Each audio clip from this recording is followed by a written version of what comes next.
Hello everyone. Today is 5th of March, day Friday, and you're watching the News Narrative. Let's begin. Supreme court सूचना प्रौद्योगिकी नियम 2021 का अवलोकन करेंगे। कुछ ओटीटी पर कंटेंट की स्क्रीनिंग जरूरी। सुप्रीम कोर्ट ने OTT over the top platform पर दिखाए जाने वाले कंटेंट पर गहरी चिंता जताते हुए कहा है कि ओटीटी पर दिखाए जाने वाले कंटेंट की स्क्रीनिंग जरूरी है। जस्टिस अशोक भूषण की बेंच ने गुरुवार को कहा कि वह इस पर केंद्र के हालिया सूचना प्रौद्योगिकी नियम 2021 का अवलोकन करेंगे। अमेजन की कंटेंट हेड अर्पणा पुरोहित की अग्रिम जमानत अर्जी पर शुक्रवार को भी सुनवाई की जाएगी। ताजमहल बम की धमकी, आरोपी गिरफ्तार। आगरा में ताजमहल के अंदर बम होने की फोन पर मिली धमकी ने गुरुवार को हड़कंप मचा दिया। कुछ समय के लिए ताजमहल बंद कर दिया गया। जांच अभियान चलाया गया जिसमें धमकी फर्जी साबित हुई। पुलिस ने धमकी देने वाले की लोकेशन ट्रेस कर उसे फिरोजाबाद से गिरफ्तार कर लिया है। 650 करोड़ की हेराफेरी का अंदेशा, लेन देन के सबूत मिले। फिल्मी हस्तियों के ठिकानों पर 2 दिन से चल रही कार्रवाई में आयकर विभाग ने चौंकाने वाला खुलासा किया है। विपक्ष दलों की आलोचना के बीच केंद्रीय प्रत्यक्ष कर बोर्ड यानी कि सीबीडीटी ने जांच में 650 करोड़ रुपए के सादा की आय का पता किया है, जिसका हिसाब किताब नहीं मिला। एक प्रोडक्शन हाउस फैंटम फिल्म्स ने 300 करोड़ रुपए की कमाई की है। इस मामले में 350 करोड़ रुपए की चोरी का संदेह है।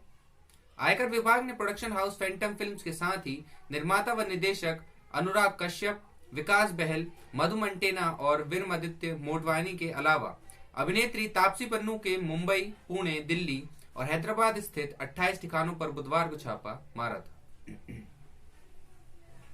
दिल्ली हाईकोर्ट, देशवासियों को टीका नहीं और हम वैक्सीन दुनिया को दान किए जा रहे हैं। दिल्ली हाईकोर्ट ने गुरुवार को एक याचिका की सुनवाई में कहा कि देशवासियों को प्राथमिकता के आधार पर कोरोना का टीका लगाया जाना चाहिए। आबादी का एक बड़ा हिस्सा अब भी टीकाकरण से वंचित है। कोर्ट ने कहा, कोविड-19 टीके दान दिए जा रहे हैं, अन्य देशों में बेचे जा रहे हैं। आप लोगों को टीकाकरण नहीं किया जा रहा। अत्यावश्यकता की भावना अपेक्षित है। कोर्ट ने सरकार से इस पर जवाब तलब किया है। टीका कंपनियां क्षमता बताएं। सीरम इंस्टीट्यूट ऑफ इंडिया व भारत बायोटेक को टीके निर्माण क्षमता का खुलासा करने का निर्देश दिया है। महंगी गैस बनी परेशानी।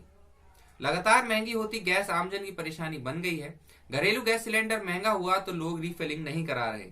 हालत यह है कि शहर की दोनों गैस एजेंसियों पर 36,500 गैस कनेक्शन है, लेकिन फरवरी माह में रीफिलिंग सिर्फ 46% की ही कराई गई।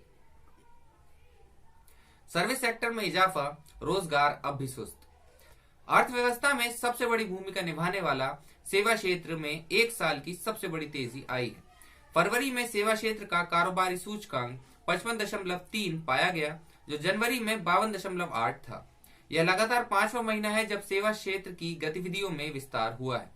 आईएचएस मार्केट की मासिक रिपोर्ट में बताया गया है कि बाजार में कारोबारी माहौल में सुधार और नए ऑर्डर मिलने से सेवा क्षेत्र में तेजी आई है। सबसे बड़ी रोबोट फैक्ट्री की शुरुआत। ऑटोमेशन और रोबोट बनाने वाली कंपनी एडवर्क टेक्नोलॉजीज ने नोएडा में 75 करोड़ रुपए की अपनी विनिर्माण इकाई का शुभारंभ किया है। इस फैक्ट्री के लगने से करीब 450 लोगों को रोजगार मिलेगा और तकनीक के क्षेत्र में नवाचार को बढ़ावा दिया जाएगा। सेंसेक्स में 598 अंकों की गिरावट। गुरुवार को शेयर बाजार में लगातार 3 दिन की बढ़त पर ब्रेक लग गया। बीएसई सेंसेक्स 598 अंकों की गिरावट के साथ 50,846.08 पर बंद हुआ। इंडेक्स ने दिन के सबसे निचले लेवल 50,539.92 को भी छुआ। सिंधु क्वार्टर फाइनल में संघर्ष कर हारी साइना।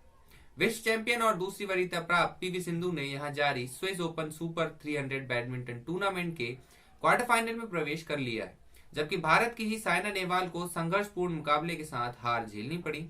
किदाम्बी श्रीकांत और अजय जयराम भी पुरुष एकल के अंतिम 8 में जगह बनाने में सफल रहे। सेविला को 3-0 से हरा बार्सिलोना कोपा डेल रे के फाइनल में। पहले चरण में 0-2 से पिछड़ने के बाद शानदार वापसी करते हुए बार्सिलोना ने 9 खिलाड़ियों के साथ खेल रही सेविला को 3-0 से हरा दिया। चौथा टेस्ट, भारत ने मेहमान टीम को 205 रन पर समेटा। इंग्लैंड ने लगातार 6वीं बार एक ही दिन में घुटने टेके। चेन्नई में खेले गए पहले टेस्ट के बाद इंग्लैंड के बल्लेबाजों की लय ऐसी बिगड़ी कि वह अभी तक संभल नहीं सके। हाल यह रहा कि गुरुवार से शुरू हुए चौथे टेस्ट मैच के पहले दिन इंग्लैंड की टीम भारतीय स्पिनरों के सामने फिर बेबस नजर आई और सिर्फ 205 रन बनाकर ही ढेर हो गई। इस सीरीज में लगातार छठी बार है जब इंग्लैंड की टीम पूरे दिन और 90 ओवर तक बल्लेबाजी नहीं कर सकी। जवाब में पहले दिन स्टंप्स तक भारत ने विकेट पर 24 रन बना लिए थे। क्रीज पर ओपनर रोहित शर्मा 8 और चेतेश्वर पुजारा 12 रन पर डटे हुए थे। हालांकि युवा ओपनर शुभमन गिल फिर बड़ी पारी नहीं खेल सके। नागरिक अधिकारों व स्वतंत्रता में भारत 88वें पायदान पर। प्रतिष्ठित अमेरिकी थिंक टैंक फ्रीडम हाउस की global political right and liberties report में माना गया है कि भारत स्वतंत्र श्रेणी से आंशिक स्वतंत्र देशों की श्रेणी में आ गया है। इस रिपोर्ट में दुनिया के 100 सबसे आजाद देशों की सूची में भारत को 100 में से 67 नंबर दिए गए।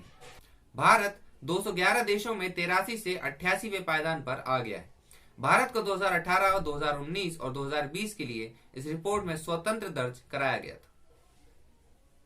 खबरों में आज के लिए बस इतना ही। कल मिलते हैं नई खबरों के साथ। तब तक के लिए धन्यवाद। जय हिंद।